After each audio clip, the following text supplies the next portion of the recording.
Hello दोस्तों, यह question हमारा आईआईटी एडवांस 2022 में पूछा गया था। इस क्वेश्चन में आपको रिएक्शन मैकेनिज्म का भी नॉलेज होना चाहिए अच्छा खासा। आपको पूरी स्टीरियो केमिस्ट्री आनी चाहिए। ये क्वेश्चन है ना, आपके कई सारे कॉन्सेप्ट को क्लियर टेस्ट कर लेगा। मतलब अगर आपको स्टीरियो केमिस्ट्री में जरा सा भी डाउट है ना, तो आप क्वेश्चन को नहीं कर पाओगे। तो बहुत ही बेहतरीन क्वेश्चन है। आइए इस क्वेश्चन से हम कॉन्सेप्ट सीखते हैं और क्वेश्चन का अप्रोच कैसे करेंगे आपको ये भी बताएंगे, ठीक है ना। तो और हमारा मेन मोटिव है कि क्वेश्चन को सॉल्व करना नहीं है, क्वेश्चन को सॉल्व करेंगे ही, उसके साथ साथ उससे जैसे स्टीरियोकेमिस्ट्री यूज हुआ तो उससे रिलेटेड जो भी बातें होंगी, प्लेन ऑफ सिमेट्री क्या है, इनआइसोमर क्या है, ठीक है ना, क्या ऑप्टिकल एक्टिव क्या है, inactive, chiral molecule chiral centre में डिफरेंस क्या है, इन सब सारी चीज़ों का हम डिस्कशन करेंगे और आपको सारे डाउट आपके क्लियर करेंगे, ठीक है। आइए स्टार्ट करते हैं।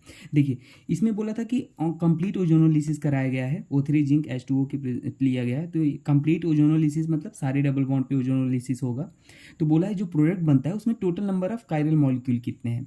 तो आधे लोग तो इसी में डाउट होंगे कि कायरल मॉलिक्यूल और कायरल सेंटर में क्या डिफरेंस है, तो हम ये आपको भी बताएंगे। तो सबसे पहले आइए क्वेश्चन को स्टार्ट करते हैं। देखिए, ओजोनोलिसिस करता क्या है। ओजोनोलिसिस का जो काम है ना, वो जैसे मान लीजिए आपके पास एक एल्कीन है, ऐसे हमने एल्कीन लिया। तो अगर हमने ओजोनोलिसिस करा है, मान लो यही रिएजेंट है जो गिवन है, O3 और जिंक और H2O, ठीक है ना। तो ओजोनोलिसिस करता क्या है पता है, सीधे सीधे बस वो डबल बॉन्ड को ब्रेक करता है ऐसे, और एक साइड इधर ऑक्सीजन जोड़ देता है, एक साइड इधर। तो देखिए क्या बन जाएगा, ऐसे हमने बनाया, एक ऑक्सीजन आ गया तो ऑक्सीजन इधर जोड़ दिए, प्लस टूटा है, एक ऑक्सीजन इधर बना है तो उसको बना दिए। ओजोनोलिसिस का काम है डबल बॉन्ड को तोड़ के ऑक्सीजन को ऐड कर देना, ठीक है। अब आपके मन में एक और डाउट होगा कि सर अगर यहाँ पे कब एसिड बनाते हैं, मान लीजिए अगर स्ट्रॉन्ग ऑक्सीडाइजिंग एजेंट लिया गया हो, ठीक है ना। ये तो रिडक्टिव ओजोनोलिसिस है ना, ऑक्सीडेटिव ओजोनोलिसिस होता है ना। तो बस क्या होता है, ये जो भी एल्डिहाइड बनता है उसको क्या कर देता है, एसिड में चेंज कर देता है। ये तो कीटोन है, तो जो भी एल्डी कीटोन को वैसे ही रहने देगा, ध्यान देना। क्या होता है, एल्डिहाइड को एसिड में चेंज कर देता है अगर क्या होता है, ऑक्सीडेटिव ओजोनोलिसिस होता है, किसी KMnO4 लिया गया हो तो यहाँ पे बस हमको यहीं तक रुक जाना था इस क्वेश्चन में। सिंपल, ये रिडक्टिव ओजोनोलिसिस है, ठीक है। अब देखिए, तो यहाँ पे हम क्या करेंगे, सारे डबल, अब एक डबल बॉन्ड तो है नहीं, कई सारे हैं, और इसमें बोला भी है कंप्लीट ओजोनोलिसिस कराना है, तो हम सारे डबल बॉन्ड को ब्रेक करेंगे, ठीक है ना। तो आइए स्टार्ट करते हैं। देखिए, यहाँ पे तोड़ेंगे, यहाँ ऑक्सीजन लगाएंगे, ठीक है ना। यहाँ पे तोड़ेंगे, यहाँ ऑक्सीजन लगाएंगे, यहाँ पे तोड़ेंगे, यहाँ ऑक्सीजन लगाएंगे, यहाँ पे तोड़ेंगे, यहाँ ऑक्सीजन लगाएंगे, ऐसे यहाँ पे ऐसे, और हमने लगा लिया, ठीक है। अब ये तो लगा लिए, लेकिन इसको प्रोडक्ट के फॉर्म में लिखो ऐसे जैसे तोड़े थे। तो अब एक एक को हम लिखते हैं, ठीक है। देखिए, पहले यहाँ से तोड़े थे तो इसको लिख लेते हैं। देखो यहाँ पे ये CH3 है, कुछ नहीं है तो भाई CH3, ध्यान देना, दिख रहा है ना, हाँ CH3। यहाँ फिर ऐसे आए, ऐसे गए, ठीक है। और यहाँ पे हमारा C, और क्या है H, और ऑक्सीजन आ गया है तोड़ने पे तो CHO, ठीक है। समझ में आया ना। अब ये मत कह देना कि हाइड्रोजन कहाँ से लगा दिए, वो तो बैलेंस ही पूर्ण करने के लिए लगा है ना। पहले ऑक्सीजन को जोड़ दिए, एक कम हो रहा था, कार्बन 4 वैलेंसी होती है, तो हाइड्रोजन को ऐड कर दिए, ठीक है।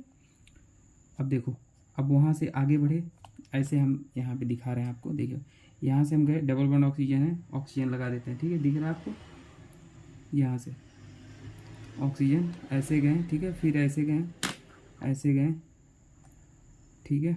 अब देखो, उसके बाद हम फिर यहाँ पे हमारा OH लगा है, और ये हमारा वेज पे लगा है। फिर हम उधर गए, ठीक है, फिर हमारा ऐसे बना गया है। फिर यहाँ से टूटा है तो डबल बॉन्ड ऑक्सीजन देखो लगा दिए, फिर यहाँ से टूटा है तो प्लस लगा दिए। फिर इस ऑक्सीजन से स्टार्ट किए ऐसे, देख रहे हो ना, ऐसे। फिर हमने यहाँ पे ऐसे लिखा, उसके बाद ध्यान देना, फिर हमने ऊपर गए, फिर हमको OH लगा दिए, ठीक है। फिर हम ऐसे आए, ऐसे आए भाई, ठीक है। फिर यहाँ पे OH और फिर यहाँ पे कुछ नहीं है तो हाइड्रोजन लगा देते हैं वैलेंसी पूरा करने के। फिर टूटा है, प्लस कर दिए। फिर हमने ऑक्सीजन को जोड़ देते हैं, ठीक है, वहाँ से देख रहे हो ना, ये वाला ऑक्सीजन।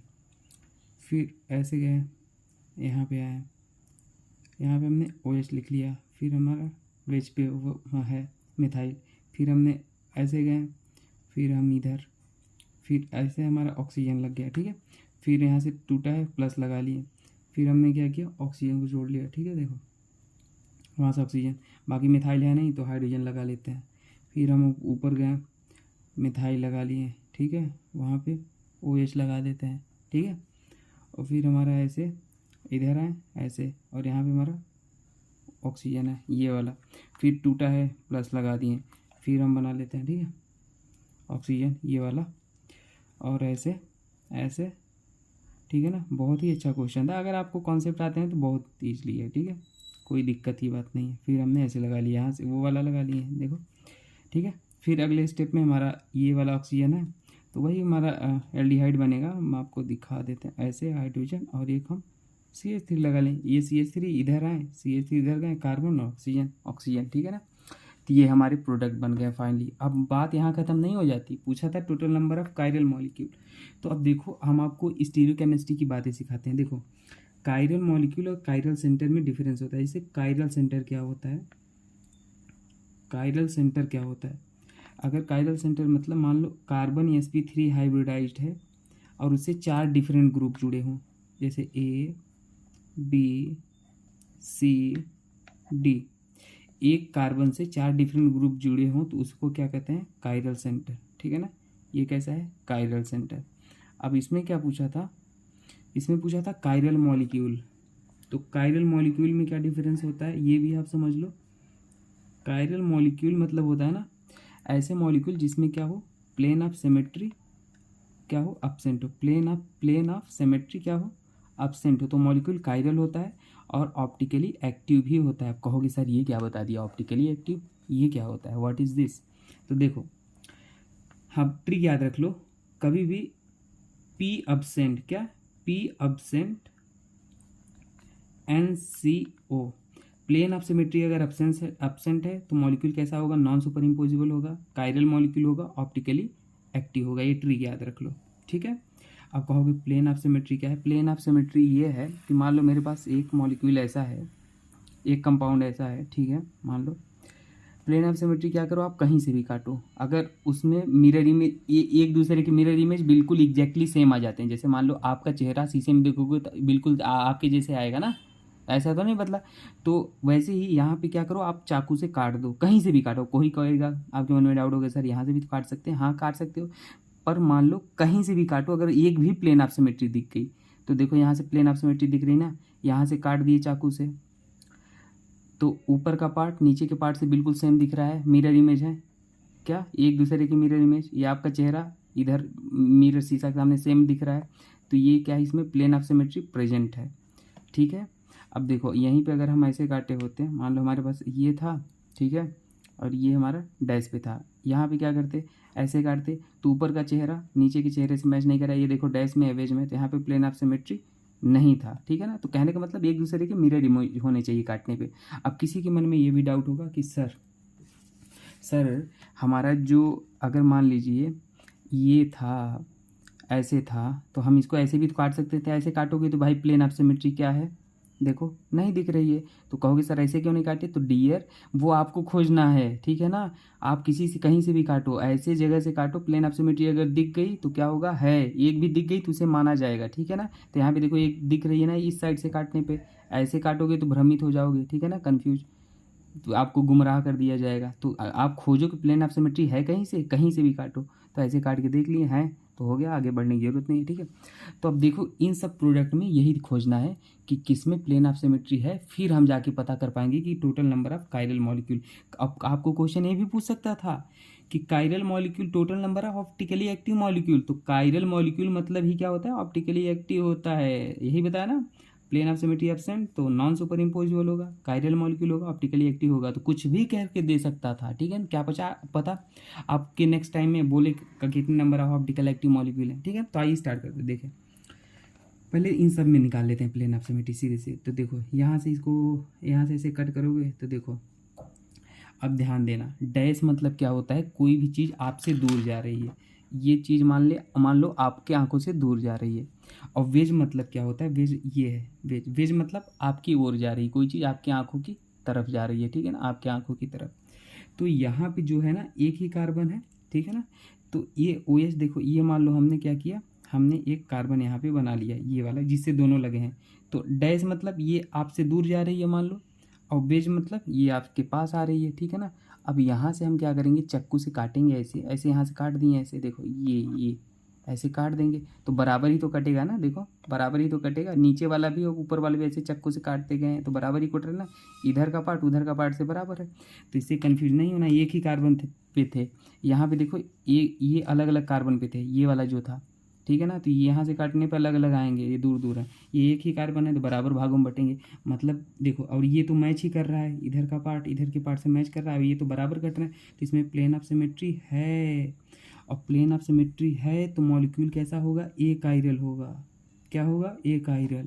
इसमें क्या बताया था, प्लेन ऑफ सिमेट्री अगर एब्सेंट होगा तो मॉलिक्यूल कायरल होगा। यहाँ पे प्लेन ऑफ सिमेट्री है तो ए कायरल होगा, ठीक है। यहाँ पे देखो, यहाँ पे ऐसे काटेंगे, मान लो ये तो बराबर कट जाएगा, एक ही कार्बन वाला है, लेकिन इधर का पार्ट देखो अलग है, इधर का पार्ट अलग है, इधर का CH3 लगा है, इधर का हाइड्रोजन है, इसमें प्लेन ऑफ सिमेट्री नहीं है, और नहीं है तो मॉलिक्यूल कैसा होगा, कायरल होगा। समझ पा रहे हो। और इसमें देखो प्लेन ऑफ सिमेट्री है कि नहीं है, इसमें तो साफ इधर का पार्ट दिख रहा है सेम, इधर का पार्ट सेम, और ये तो सेम ही कटेगा, है ना। तो इसमें प्लेन ऑफ सिमेट्री है तो मॉलिक्यूल कैसा होगा, ए कायरल होगा, ठीक है।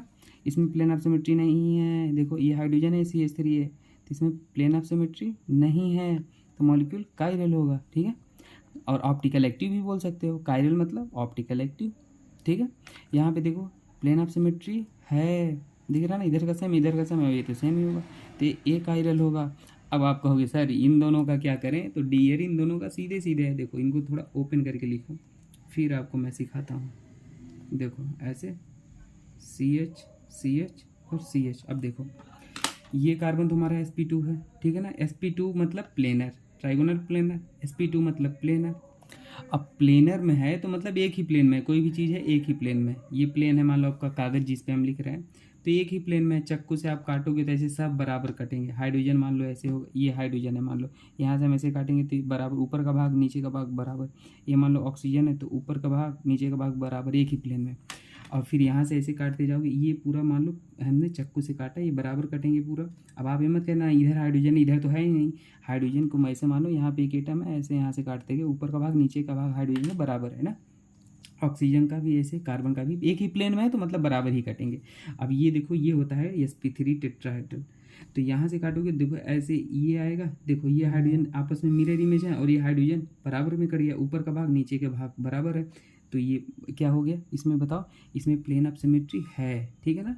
तो प्लेनर ये तो बराबर कट गए, और इधर बराबर ये मिरर इमेज, ये मिरर इमेज, और ये भी एक दूसरे की मिरर इमेज, हाइड्रोजन को ऐसे काट दिए, ऊपर का भाग बराबर, तो प्लेन ऑफ सिमेट्री है इसलिए ऑप्टिकली इनएक्टिव होगा। जितने भी प्लेन ऑफ सिमेट्री हैं वो भी ऑप्टिकली इनएक्टिव होगा, ठीक है, इसमें ऑप्टिकली इनएक्टिव होगा। तो टोटल कायरल मॉलिक्यूल कितने थे, कायरल प्रोडक्ट कितने थे, एक हमारा ये वाला था और एक हमारा ये वाला था कायरल, ठीक है ना। तो हमारे टोटल कितने प्रोडक्ट आ गए जो कि कायरल मॉलिक्यूल हैं, टोटल 2 कायरल मॉलिक्यूल होंगे। बात समझ में आई, टोटल 2 कायरल मॉलिक्यूल होंगे इसमें, ठीक है। बाकी अगर आपको और बेहतरीन क्वेश्चन चाहिए तो मैंने पूरा GOC पढ़ा रखा है IITN थिंकिंग चैनल पे, ठीक है। IITN थिंकिंग चैनल है, वहाँ पे मैंने पूरा GOC बिल्कुल जीरो से पढ़ा रखा है। अगर आपने ऑर्गेनिक केमिस्ट्री समझने में दिक्कत आती है, आप GOC पढ़ लो, आपको समझ में आ जाएगा आपको ऑर्गेनिक किस तरीके से पढ़ना है, ठीक है ना। एक अप्रोच पता चल जाएगा, नहीं तो हमको समझ ही नहीं आता कहाँ रिएक्शन मैकेनिज्म यूज हो रहा है, कहाँ पे GOC, कहाँ पे रेजोनेंस, हाइपर कंजुगेशन, क्या नेम रिएक्शन, तो वहाँ पे सीक्वेंस में आपको मिलेगा। और ये ऐसे क्वेश्चन बेस्ट 1 क्वेश्चन का प्लेलिस्ट है, वहाँ पे बहुत सारे क्वेश्चन आपको मिलेंगे सीखने के, ठीक है। IITN थिंकिंग, ठीक है, तो आप वहाँ पे जाके देख सकते हो। बाकी मिलते हैं नेक्स्ट वीडियो में। Okay dear, thank you. किसी कुछ डाउट है तो कमेंट सेक्शन में पूछ लेना।